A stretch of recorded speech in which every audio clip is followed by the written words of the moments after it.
Hello and welcome to the final round here at the Palms. Compliments of CG Sports and CG Technology, brought to you by Bitcoin Direct. That's right, and you were a little late on downloading the CG app. You could have got your $50, but they don't have that no more.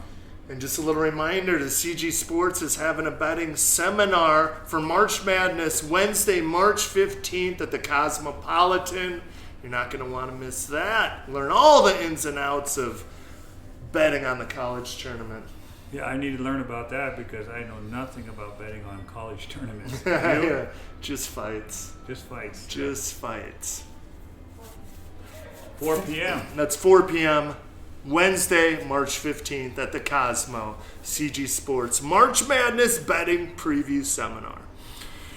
With that said, we had a big week of fights, and I'd like to kick things off by congratulating Julia Budd on winning the 145-pound title in Bellator. That sets her up for some nice stuff, huh? Maybe they could do a unification, UFC. There's nobody in that division. That's true. No one in there. She's, training Dewey Cooper, training up at your gym, and really used none of her striking. She kept taking Marlos Conan down and ended up stopping her from the mounted position with strikes. So didn't use any of that one-kick magic. Yeah, well, sometimes you got to stick to what works. Well, it was working for her, and really, with that being said, the rest of that Bellator card was kind of the story of Bellator lately is they're trying to build guys up, and they have a lot of mismatches going. We saw Fernando Gonzalez get a unanimous decision overmatch Brandon Gertz. Justin the Pygmy Wren, they're trying to build him up. He had an easy submission against Roman Pizzolato, and Rafael Lovato Jr., a guy they're trying to build up, had an easy win against Charles Hackman and kind of a BS stoppage. Hit him with a high kick, started throwing punches, they stopped it. The guy was like, "What are you doing? I'm fine." But once again, overmatched opponents, and that's what they were trying to do with Koscheck, get him a win. It didn't work out, but really a snoozer of a card. Did you even catch that card? I didn't catch that card. You didn't miss anything. I heard I didn't miss anything. So. Yeah, snooze fest. Overmatch snooze fest. Come on, Bellator, let's get some competition going. That wasn't the only one that was a snooze fest. Are you talking about the main event, Woodley Thompson? Yeah, that was a snoozer. It really was. Yeah. I mean, it was painful watching it for 5 rounds. I thought some action was going to happen a little bit in the 3rd round and a little bit at the end. Yeah. But other than that, it was just about 20 minutes of nothing, just standing in front of each other. Of boredom. Yeah. So, a couple fights saved that UFC card. But before we get to that, the big boxing match, Danny Garcia versus Keith Thurman. Keith Thurman, minus 220 favorite in that fight, pulls off the split decision win. And it wasn't, for boxing it was good. It was a good fight. It was a close fight, but it wasn't the most exciting fight. Danny Garcia got off to a slow start, gave the first couple rounds away. He finished strong. I had him winning the last 2 rounds. I had it even. I had it 6 rounds apiece. But there were a bunch of rounds through the middle that were razor close that could have went to either guy. Keith Thurman's defense was on point. Danny was not really able to land anything flush or solid on him. And Danny's chin looked great. Keith had landed the harder punches, but Danny ate him well. No guy was hurt at either point during the fight. And split decision, Keith Thurman. Yeah, I watched the fight, and Thurman just, had that nice little in and out style, and then all of a sudden blitz, and landed. Couldn't hit anything flush on him. Yeah, couldn't really get going, but he was throwing to end it. Yeah. So he was coming with the harder punches, Yeah, I thought he landed the harder ones. Now we just got to figure out if his dad still feels the same. Well, his son wasn't sleeping on the canvas. His son lost a split decision, but I don't think this really hurts Danny Garcia. He impressed me in that fight, and he may have lost that fight, but I still think he's going to have big fights ahead. Yeah, it was a split decision, so. Yeah, play it back. Play it back, Win one fight and then play it back. Yeah. I really think if those two fought like 10 times, it could go either way.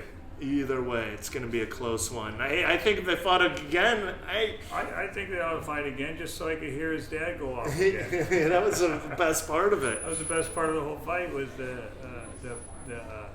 interview. Yeah, Danny's old man. The racial slurs and whatnot. Yeah, it really pissed Dewey off. So. It did. Yeah. It did. He didn't like that. He didn't like that. Well, not too many people did, but it was more of a street thing, But he needs to focus more. But you know what? I think, I'd like to see that fight again, really, because it seemed like after 2 rounds, Danny kind of figured him out. And like I said, I had it 6 rounds apiece. They ended up losing a split decision. I wouldn't mind seeing a draw. I wouldn't mind seeing a draw. If they fought again, maybe Danny wouldn't get off to as slow of a start, and he might pull off the split decision. But very evenly matched, guys. Very close fight. And good for boxing. Boxing needed maybe it. A better trainer. Besides his old man? Yeah. Fire your dad. Pull the Mayweather. That's always the best way to get it started again. Pull the way Mayweather. Fire your old man. But boy, UFC overall, a couple fights saved that card, man. I was really big on that Yuri Alcantara. He fought Luke Sanders, and he was getting handled. He was getting pummeled. The referee was close to stepping in. He had no answer for that tight waist and those punches to the side of the head and underneath like that. And, after 2 rounds of just getting destroyed, he rolls into a knee bar. He's able to go belly down and lock it up. Yeah, I think the kid just wasn't too familiar with leg locks because he was almost out and then went back the other way and then he snatched that knee bar up. And those of you watching at home, that's the key to the knee bar. Once you belly down, and you got that leg right underneath you, and then you thrust your hips into the floor, there's no way to roll or escape out of it. And usually by the 3rd round, you'd figure that you're a little pretty slippery, sweaty and a little slippery, so you got to push. He was deep on it. Yeah, he was deep on it, man. But he was getting killed, and that Alcantara is really good. But Luke Sanders shows that he's a beast. He's got some skills. Moving forward, keep your eye on that guy. And you just got to make a little adjustment in there, and I see a bright future for him. Yeah, and a Vegas kid. And an Indiana boy from my neck of the woods, Darren Elkins, in the comeback of the night. Oh my God, that Mirsad Bektik, that guy is a beast, man. We talk about an amazing side control too. He took Elkins down. He had him in side control. Was going to that mounted crucifix position and just putting a beating on Elkins. Elkins' face was a mess. Where is that guy from? Who? Bektik? Yeah. That sounds like a Croatian name. Croatian, Russian type guy. Mirsad. He's originally from Europe and now he lives here. Oh, he lives here now. Okay. He trains, I think, with the American top team guys. Top team guy, yeah. So, Mirsad Bektik, that guy is a beast, but he had that fight in the bag. He was up. I could even see in a 10-8 round in the first or second. He was way ahead on the scorecards. And really, when you're that far ahead in a fight, you got to know it. You got to know that you could just take it easy. You could just, stick and move. Stay on your toes, flick your jab a little bit. There's 2 minutes left. Instead, he was throwing freaking bombs into power double legs. He'd get the takedown. Elkins would get back up. He'd get up loose again, throw some more just hard shots. He knew another power double leg, and Elkins eventually reversed it and got the stoppage. But he didn't. You should know better in a fight that you're that much ahead and you don't got to work that hard. And did you see who was calling the fights? Dominic Cruz was saying, because that's his bread and butter is the wrestling. When he's tired, he goes to that. But I mean, if that's true and you're tired and you're going to go back to your wrestling, you don't got to try so hard to finish the takedowns. I don't know. His conditioning looked outstanding. He was still putting a ton of energy into the punches. He didn't look gassed. He was throwing the punches hard and ton of energy into finishing takedowns, and he didn't need to. Well, the UFC really likes it when you put out that extra energy, whether you're winning or not, and you're going for it. So I don't think that fight hurts him, No, I mean, I'm going to keep my eye on this kid. He's got a bright future. He is talented. A hell of a side control. Everything looked good. His stand-up looked good. His ground looked good. Everything. The only thing that didn't look good was knowing where you are in the fight and the amount of time you had left. I'm way ahead on the card. Ring smarts. Yes, ring generalship, ring smarts. It's 2 minutes left. Like, I just could take it easy and cruise to victory. Yeah. I don't have to try this hard and then put myself in harm's way, Maybe which you he should did. watch the main event. Where both guys kind of Or took both rounds guys off. just take rounds off, just looking at each other. But man, that's a talented kid. Big props to Darren Elkins, man. I love seeing a tough Indiana boy Yeah, he takes some come stuff from on. behind, take a beating like that, and come back and get the W. But yeah, bright future for Bektik. Marcin Tybura gets a TKO against Luis Henrique. That was kind of a snooze of a fight. But props to Overeem. He finally fixed his cardio. His conditioning looked good in the third round. And I've always said, Overeem, ever since Old Pride days, his best weapons has been his knees. Yeah. And he proved that in this Got fight. those long legs, you know. Long, powerful legs. Yeah, but what'd you think about him like turning and running away? I mean, just reset. You He gotta get out of the turned way, his back. Got to get away from him. The crowd didn't like I it. know They the crowd booed. didn't like it, and the commentators didn't like it. So, but you know, Got to do what you got. You're in there with Mark Hunt. You know, you got to get that distance. He did to McGregor. McGregor did the same thing. You know. Yeah. Yeah. You got to reset. Yeah, he just reset. It wasn't like he was stalling. But, you know, his punches didn't have too big of an effect on Mark Hunt. And Because he was trying. and his cardio looked good in the third. He didn't want to tie up with Hunt or trade with him on Yeah, on the the inside. inside, That's yeah. where Hunt has his success, is when you start trying to fire back. So he did the right thing by pulling the head, keeping him off balance. Tying him up on the inside. And, I always said his knees and Anderson Silva, his knees are the best part of his game. Yeah, sharp. Yeah, like I could eat Anderson's punches all day long, but man, that guy knees like a mule. I tell you. But yeah, he impressed me. Overeem's cardio, like he usually in the third round he fades and takes the round off. He fought hard in the third, He didn't look like he had that muscle mass weighing him down. that he had normally weighing him down. This time it seemed like he was a little bit. He looked like he had the same strength, but he looked like a little faster. Yeah, cardio was better, faster in the third round. Right. And man, could he knee. Got a vicious knockout with those knees. A big win, and that sets him in line. If Junior Dos Santos wins against Stipe Miocic, boom, he's got a title shot. There's the next fight, right? Yeah.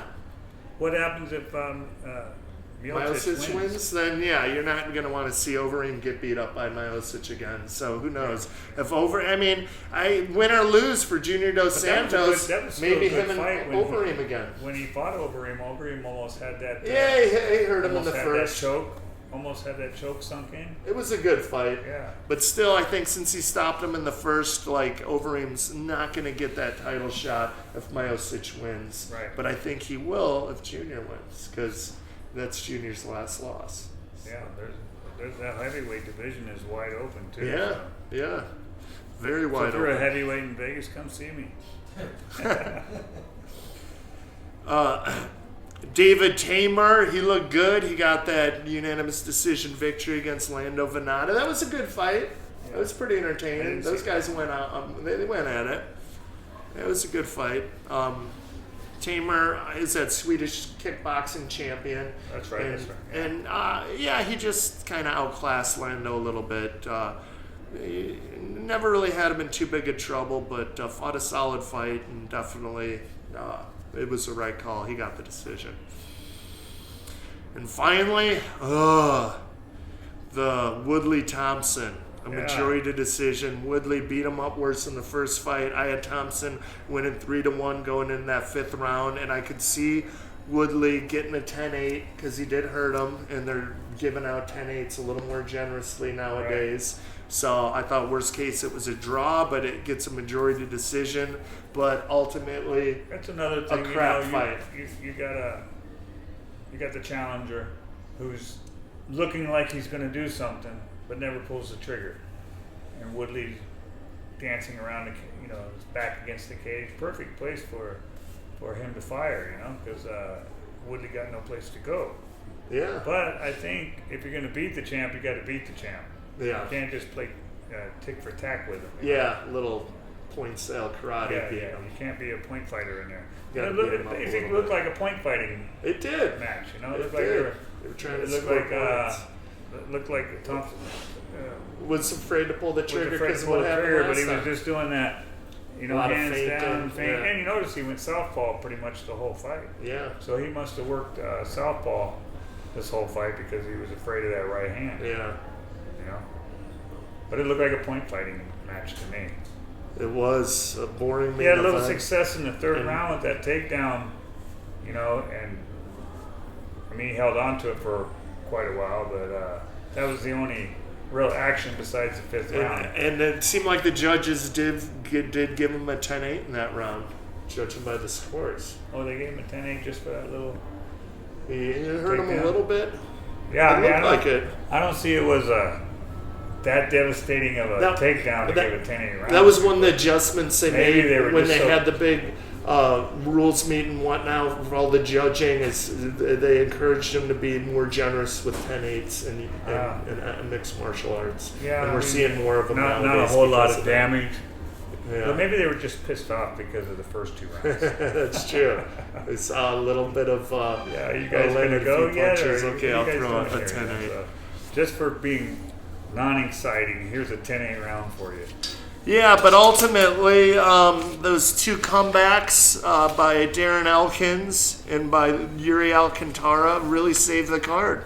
I think if it weren't for those, a lot of people would be asking for a refund. Yeah. Yeah, I was sitting there thinking, I wonder what Bonnar thinks of this fight right now. That's what I was thinking, you know? Yeah, I probably had fallen asleep. So what do you think? We bring Matt on? Talk about some... Right, you got anything else to add on the UFC pay-per-view from this weekend? No, not really. I mean, that was kind of a snoozer to me, I think, you know? Yeah, but I mean, yeah, Those if are it a couple weren't good fights, if it weren't for those two fights, man, yeah, people would have been pissed off. But man, those two comebacks, I love seeing a good comeback. We Yeah. got two good comebacks. And especially since they're from where you're from. Yeah, Indiana boy, getting the Indiana, comeback. so Yeah. he's like a kid after your own heart. Totally. Yeah. That's how we're bred there. Yeah. Yep, slow, awkward, but tough. All right, let's talk about the UFC Fight Night, Calvin Gastelum versus Vitor Belfort, and we're going to bring on the CG Sports odds maker, Mr. Matthew Holt. Maybe Welcome to the show. that way we can Well, we can lay really these put out. this card together because once again I went 2-1 on the last card. You did? Yeah, I did. Wow. Who did you have? I don't remember who you had. I picked Hunt. Lost. Oh yeah, right. I lost to Khabib. We didn't talk about Khabib pulling out of the fight. Oh, my Or God. is it even worth talking about? Yeah, we should shine a little Well, I will light on say that, yeah, there was 3 times as much money bet on Khabib Ferguson as there was Woodley Thompson at the time he pulled out. So that fight was garnering a lot Wow. of interest. And then wow. for him to pull out, I mean, I thought it was a card killer, So really. yeah, so I took Woodley, Khabib, and then I took Hunt.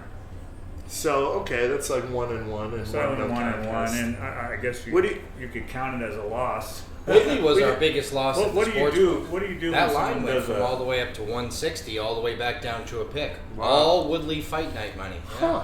What do you do in that case if you have a parlay and you have a three Yeah, the man one parlay fight's called and off. one fight pulls off? Does that count? So it goes down to a 2 parlay. Oh, a 2 to- A 2-team okay. parlay at that point. Okay, yeah. Yeah. All right.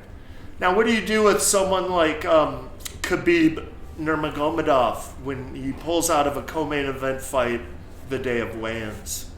I don't think you can give him a big fight again at this point. I mean, UFC is having a tough year as it is. After the $4.2 billion sale, we've seen the matchmaking trying to build new stars, and I don't think they have the patience right now with what's going on or the trust to be able to put him in another main event.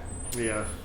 And they think you're desperately need a main event. I think had he have won and won impressively, easily they could have sold him versus Conor. But this is just too many times now that he's pulled out of big fights. And Like, you just can't get away with that. I was talking about that back in my day. We didn't dream of pulling out of a fight even a week before. You make weight all those other times. What did you do differently this time that you did the other times? You should keep the same routine that you always have, so you make the weight. You never had a problem making weight ever. And I almost died. Yeah. You know? It's like, I'll get off the scale, then I'll go to the emergency room. Yeah. You know? Yeah, and not tell no one. Not beforehand.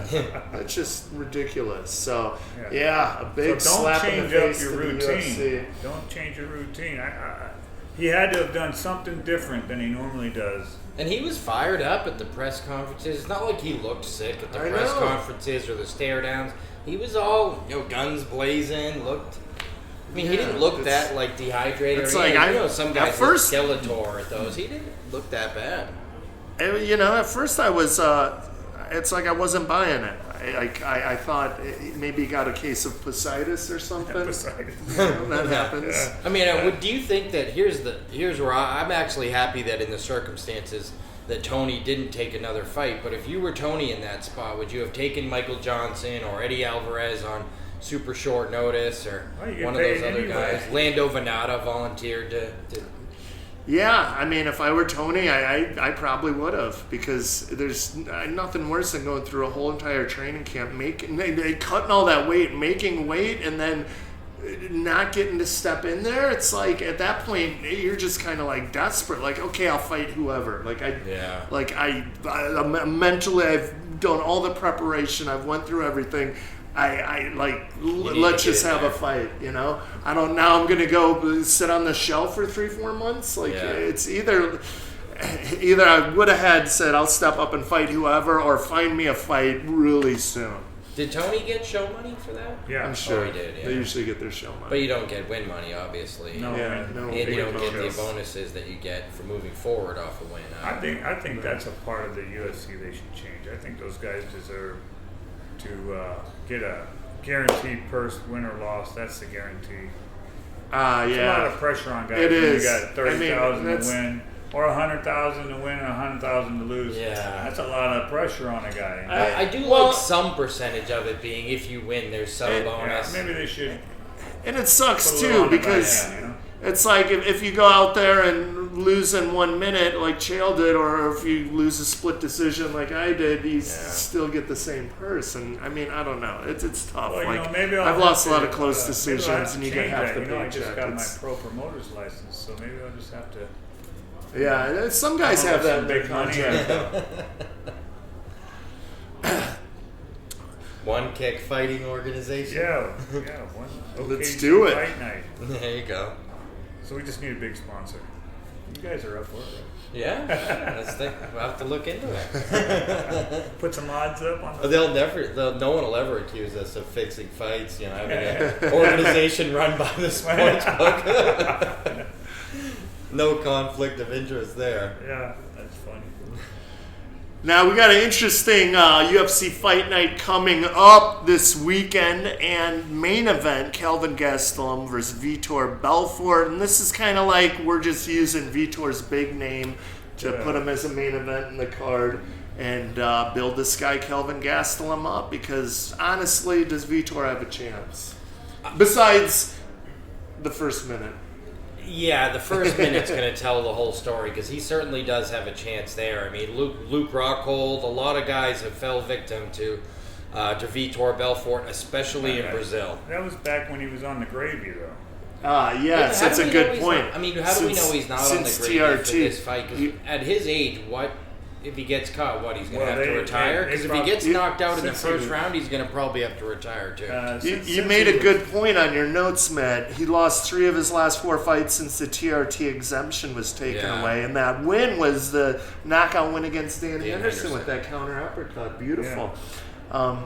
But in all 3 losses, he was stopped in the first or second round, including losses to Chris Weidman, Jacare, and Mousasi. And they all kind of expose something, that he has a black belt in jiu-jitsu, but he has totally forgotten all of his jiu-jitsu.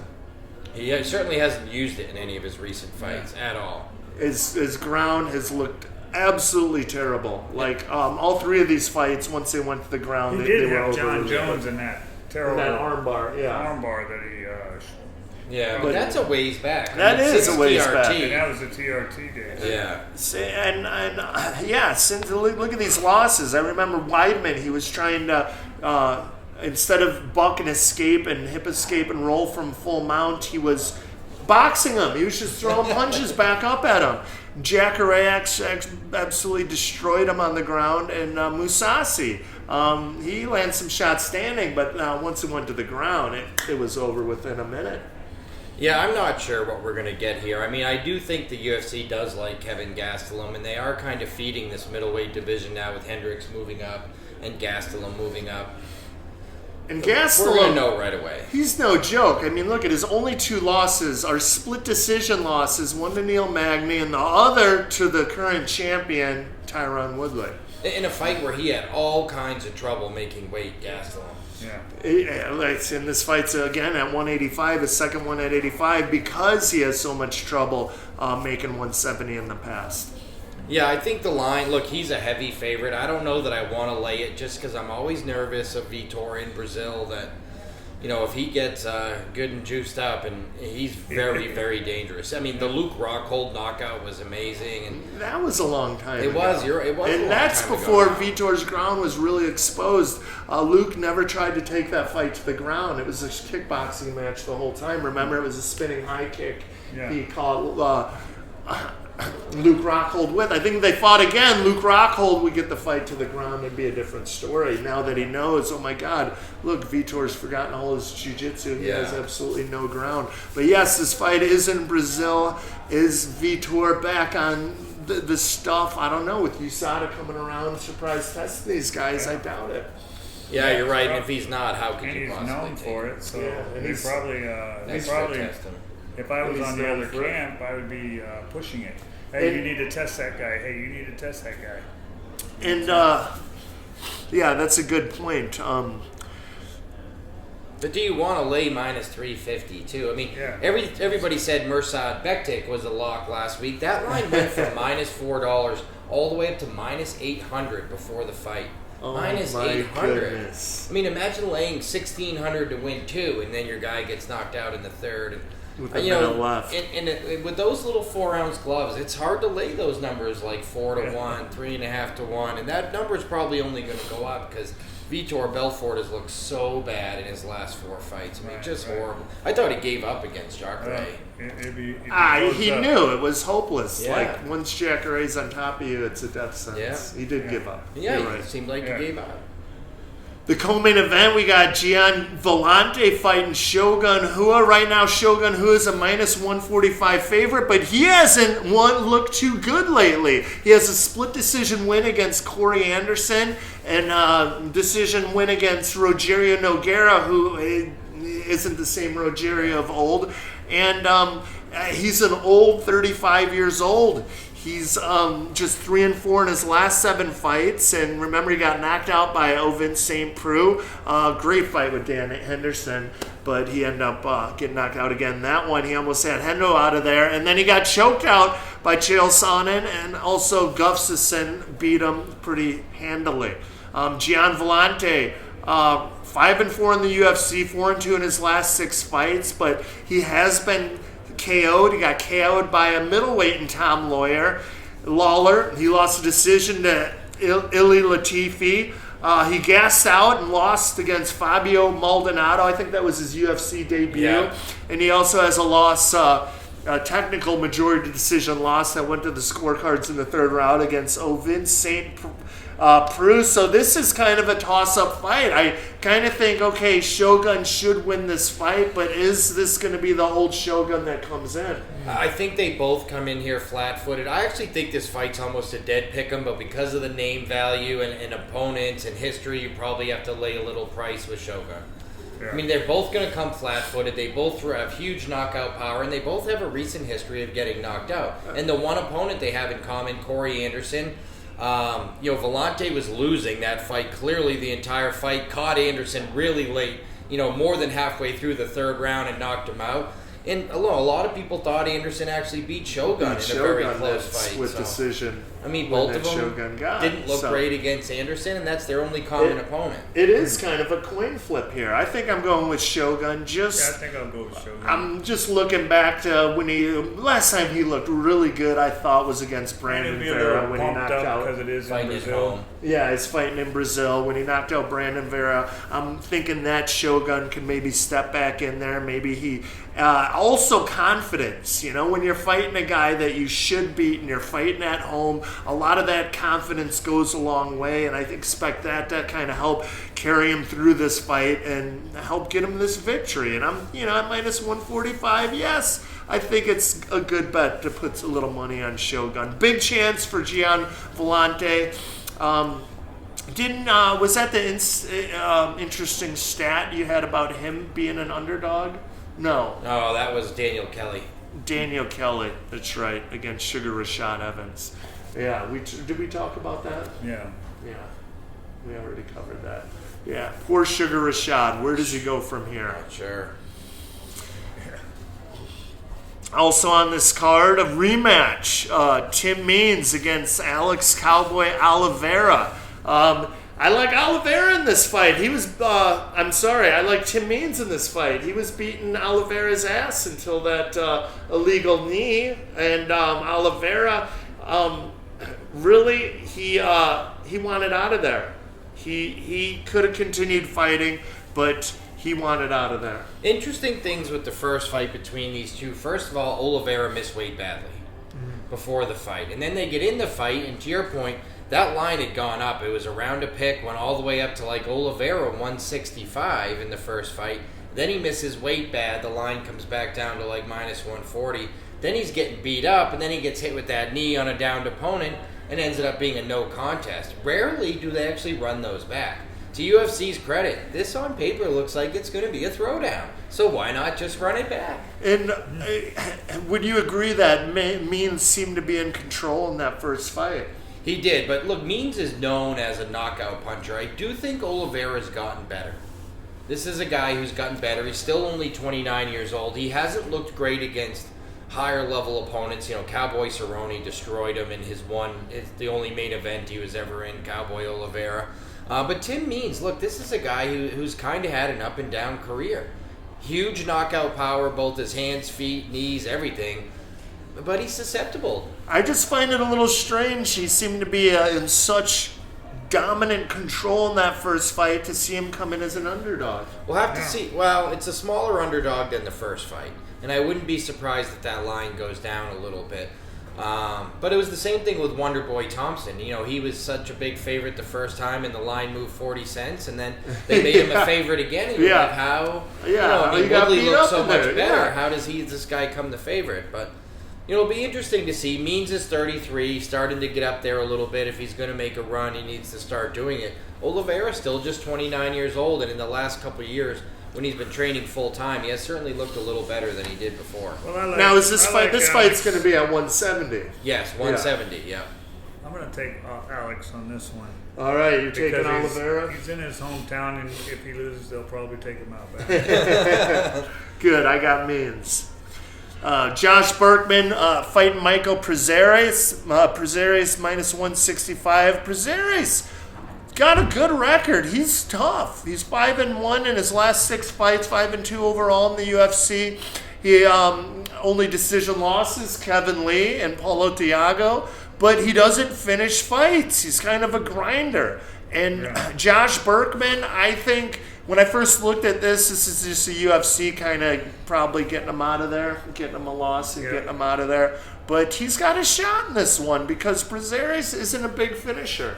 And they're both wrestling bases. I mean, Josh Burkman has an old wrestling base. Prazeres is a Brazilian jiu-jitsu guy. I think he only has 1 KO out of all his wins. But Josh, he has trouble pulling the trigger. Yeah, he does. Another one. He sure does.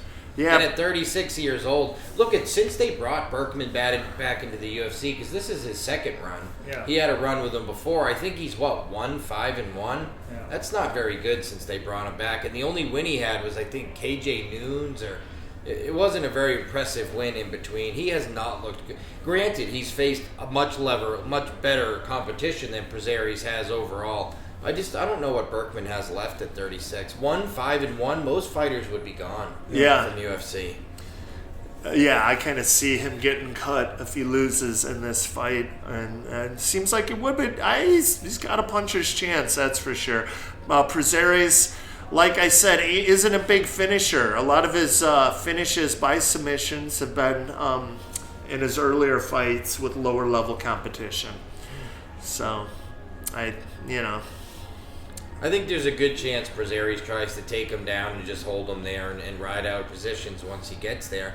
But at this point, at Burkman's age and at his level where he's at, does he, can he get back up? When Prazeres is taking him down, holding him down, does Burkman have it left in the tank to get back up and make that charge? Yeah. That's what makes it. And most wrestlers aren't too good off their backs. That's right.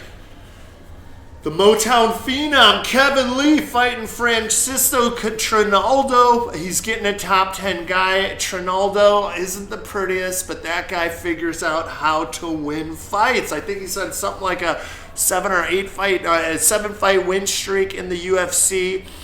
He's been active lately. He just is a tough guy who's just durable. He's hard to put away. Throws crazy kicks. Unorthodox, sloppy looking, sloppy, but just finds ways to win. He's always in the fight. Well, we know that Kevin Lee trains at One Kicks Gym, and we threw some wild guys at him, and he seemed to handle it pretty well. Yeah, Trinaldo minus 145 favorite. The two things I like about Trinaldo here, and look, I got the opportunity to meet Kevin thanks to you guys. He was on the show with you. What a cool guy, and he seemed great. And I've been a big fan of Kevin's ever since I saw his UFC debut against Ally Quinta, where they just threw down. And that was a great boxing exhibition in a UFC octagon, and that was awesome. But Trinaldo's fought 6 times. 3 times in 2015, 3 times in 2016, and I tend to find that guys over 35, if you stay active, it seems to help you keep going. So I like the fact that he's really active. He's a little bit older, but I think there's a 14-year age difference here. Yeah, he's 38 years old. Mm-hmm. So a huge age difference, but you have to love the activity of Trinaldo. Here's the only thing I wonder about Kevin. So when he was on the show with you guys, he kept saying he wanted to fight that Russian guy. He wanted to fight here March 4th. All of a sudden when you don't get the fight you want, and now you have to go down into Brazil and fight a guy in his home, a fight you didn't want in his home country, and a guy who's on a roll, I don't know what that does to you mentally. Yeah, well, hopefully Kevin uses his wrestling and takes this guy down, put him on his back, and just grind him out. And Trinaldo is one of those guys. We've seen a couple of wrestlers not be able to take him down. We saw a guy like Ross Pearson, who's a regular stand-up boxer, get outboxed. Yeah. So he's just one of those guys. He's tough, just durable. Right? Yeah, he is. He's a durable, tough guy. This is a good test for Kevin Lee. If Kevin Lee wins his fight, it'll put him in the top 10. So all the best for Kevin Lee. Right now, I think he's ranked number 11. They have him. But yeah, Trinaldo, top 10 guy. Good opportunity here for Kevin Lee. That's right, Kevin. Let's get this job done, get in the top 10, and then away we go. Maybe a title shot soon. Now, Matt, are you surprised to see Edson Barbosa at minus 170 against Beneil Dariush? No, because you made those odds. Actually, there was only 2 of these that were open before I made them. It was the main event at minus 350 and Kevin Gastelum, and they had opened Barbosa 170. I personally thought it should have been Barbosa like 135, 140. I actually think Beneil Dariush is kind of the kryptonite to Edson Barbosa, a guy with a heavy top game, likes to take people down, and terrific submissions. I kind of like Dariush in this fight. I like Barbosa in this fight until I started watching a little of both of their guys' fights. And Edson Barbosa has trouble with southpaws. Yeah. If you look at his fight with Michael Johnson, he just had trouble reaching Michael Johnson. Michael Johnson was able to kind of outslick him, make him swing and miss a lot, even make him swing and fall over a couple times, being off balance. And he just looked like he wasn't too comfortable fighting a southpaw. Beneil Dariush, a southpaw who actually had a very, very close fight with Michael Johnson. It looked like kind of two guys fighting in a mirror, mirroring each other, and had a close fight. He was able to pull out a split decision win against Michael Johnson. And I actually like Dariush in this fight. I think he's an awkward southpaw that could give Edson Barbosa trouble. And also, he has really good wrestling and, like you said, really good top game. So I think his striking is definitely good enough to hang in there and give Edson some trouble. And like I said, Edson, trouble fighting these southpaws, is going to find himself swinging and missing. And when he's out of position, that's when Beneil Dariush will look for a takedown. And I think at minus 170, Beneil Dariush, being the dog, is a good bet in this fight. And we saw it, to your point, Dariush is getting better striking. Look, he gave James Vick his only loss of his career. He knocked him out? Knocked him out in the first round. He's got that really awkward looping overhand left. And who does James Vick look like? Tall, lanky, love to throw kicks. He looks a lot like Edson Barbosa. That's right. If he could land that overhand, awkward looping left, he hits hard. He's got heavy hands, and he's got a good record. He's 14-2. He's 7-1 in his last 8 fights, with wins over Michael Johnson, James Vick, Jim Miller, and Magma Madoff. His only loss in the last 8 fights is Michael Chiesa. He got choked out by him. But he's, for an underdog, I like him in this fight. And Edson Barbosa, really good, clean, crisp striker, but has trouble with southpaws. Yeah, wonderful kicker. And I think sometimes this is part of the trouble in making odds. Like, in reality, this fight should probably be Barbosa 135, 140. But because Barbosa gets those highlight reel spin kick knocks out, like he had against Terry ATM, that's right, you remember that. Where Beneil Dariush is a little more of a grinder, but 7-1 in his last 8 fights against some pretty high level of competition. Yeah. I mean, Michael Johnson, Jim Miller, that's the top 10 lightweights. He is. And he grinds them all out. Dariush is kind of a sleeper in this one. I mean, remember Chael Sonnen before he fought Anderson Silva, when he was beating Bisping and Brian Stann? Nobody really loved Chael. He was kind of a grinder, but he kept beating them all. Yeah. That's kind of Beneil Dariush here. Yep, no one expected him to beat Nate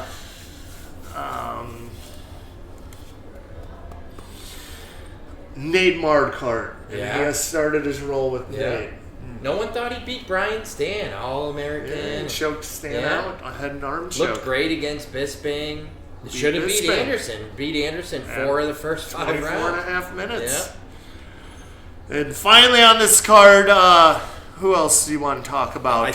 Ray Borg, Jassier Formiga at 125. And, Ray Borg, trouble making weight. This is what this whole fight comes down to. Rarely do you see the number 8 ranked fighter in a division the favorite over a number 3 ranked fighter, but that will be the case here if Ray Borg can make weight and make weight comfortably. Because the problem is he missed weight bad in his last fight. Luis Smolka needed a paycheck, so he took the fight on the Ronda Rousey-Amanda Nunes undercard, but I think that Borg missed weight by like 8 pounds. Wow. He didn't even try. Wow. I mean, he reminds me of John Lineker when he tried to make flyweight, where he wasn't even close sometimes, and finally the UFC made him come up. Ray Borg is not a flyweight, but I think he has the skills, athleticism, and the technique, and I think the all-around game to give Formiga a lot of trouble, assuming that A, the weight cut isn't too hard, and B, he actually makes it to the octagon. Formiga... No joke. His only losses were to Benavidez, Cejudo, and John Dodson. He built the current challenger for the champ, Wilson Hayes, and he also has wins over Dustin Ortiz and Zach Makovsky, but he isn't a big finisher. Most of his wins by decision. Yeah, and I just think Borg's a little bit too dynamic here. Ray Borg's really good, although he should be a bantamweight. But I think he's a little bit faster, a little bit more dynamic. I think he'll give Formiga trouble, but this is a really exciting fight if they actually both make weight and it gets going. So you like Borg in this fight? I do, but if he doesn't make weight, I won't bet him because there's that stat. Worried, last 3 years in UFC, 38.5%. If you miss weight and still fight, you only win 38.5% of the time. Yeah, I like Borg in this fight. I think he hits harder. Just has more ways to win this fight. I think he's physically stronger. Formiga stays in there. He's a hard guy to put away, but yeah, I think Borg's a bigger puncher and technically a little bit superior. But like you said, we'll see how his gas tank is. We'll see how he looks at weigh-ins. Yeah, I think this would have been a really good fight to have on the pay-per-view, to open the pay-per-view card with last week. Because, you were going to have Demetrius there anyway to talk about his fight. The winner of this very easily could have been the new fresh contender for Demetrius, with Demetrius there. And that's true. Yeah, it would have brought a lot of good attention to that weight class. Right. Because Demetrius needs a fresh opponent. I mean, imagine being pound for pound the best in the world for 2 or 3 years and no one talks about you. Yeah. I mean, it's a shame because he's so fun to watch. Who's going to be next? Who's next in line for Demetrius Johnson too? Formiga's number 3.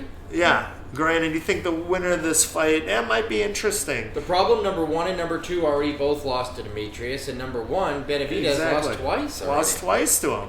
And, I mean, he gets past Wilson Hayes, and, Who's next? Who's next? Yeah, it's probably the winner of this one. You're right. That would have been a good fight to have on the main card last week, or even the main card this week. Yeah, especially with Demetrius being there. Demetrius isn't going to Brazil. Yeah. And he was here last week. It would have been a nice segue to him there. Interview him after the fight. What do you think about these two? But either way, it's a fight worth watching for sure, because it could be the next title challenger. Yeah, very good point. We got a number 8 guy, minus 125 favorite, Ray Borg, over a number 3 guy, just here, Formiga.